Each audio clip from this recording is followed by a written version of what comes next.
Verse of the day. And today's verse of the day is brought to you by the love handle stretching devil's juice that is known as Mountain Dew. Proud sponsor and affiliate of Jesus Christ. Not really. Sorry, maybe that's blasphemy. Anyway. So for today's verse of the day, I'm going to talk a little bit about intentionality and scratch at the surfaces of spiritual warfare to an extent, and what part do we play when it comes to spiritual warfare? How on guard should we be, and how worried should we be if we're not on guard?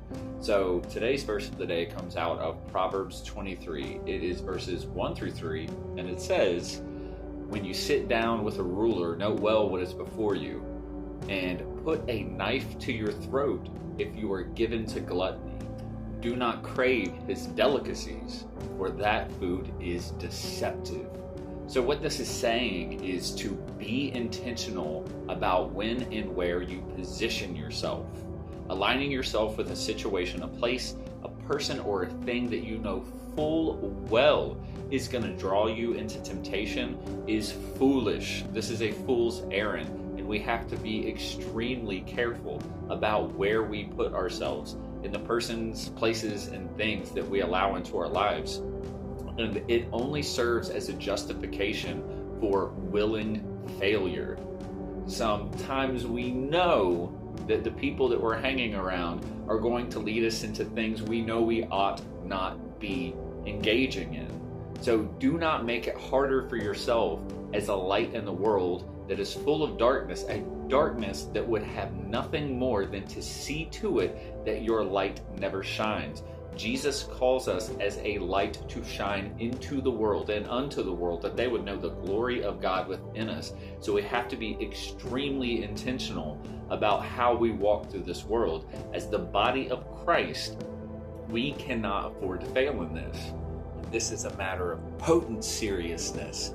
Verse 2 says, "And put a knife to your throat if you are given to gluttony." It is just that serious, as if your life depended on it, because it does. And it's not just your life that depends on it. It is every person around you who sees how you walk.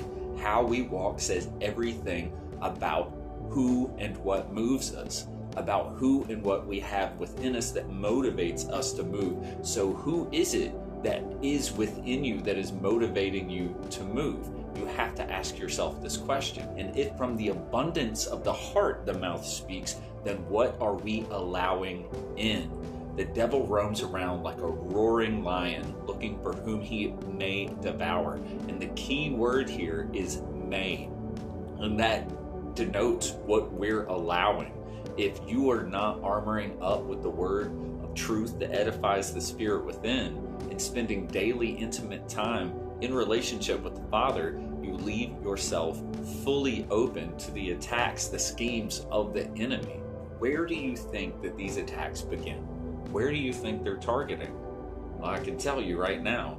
In Ezekiel, it tells us the story of the fall of Satan. The enemy sinned against God when he himself intended to put himself in the highest of positions upon the throne of God, and in so doing was cast out of paradise into perdition.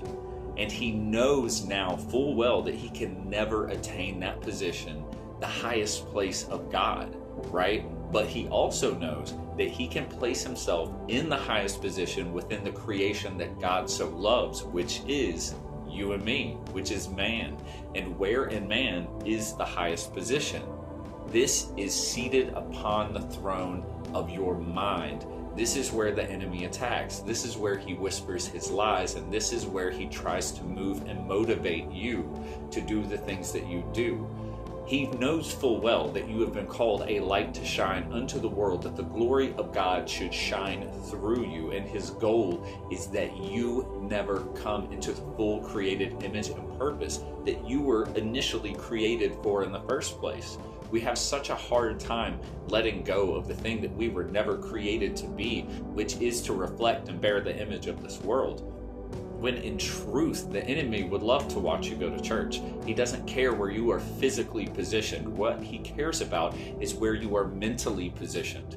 If you are mentally positioned on the things of the world, then you will never shine as the light that God calls you to shine as. So then, how do we shine? How do we come into this created purpose as a light, right? To so shine before men. We do this through knowing Him. And through knowing Him, we come to know who He says we are. We come to know our true identity, which is a light to shine into the world. 1 John 4:8 says, "He who does not love does not know God, for God is love," which means I can't know Him and not be changed by Him. And the evidence of us becoming that light is fruit in our life. The word says, "You will know a tree by its fruit." Make a tree good, and it will bear good fruit. Make a tree bad, and it will bear bad fruit. So if you're questioning where you're at in relationship to God, look at the fruit in your life and what is being born of it. So I hope this is edifying, and I hope this helps someone out. You guys have a good one.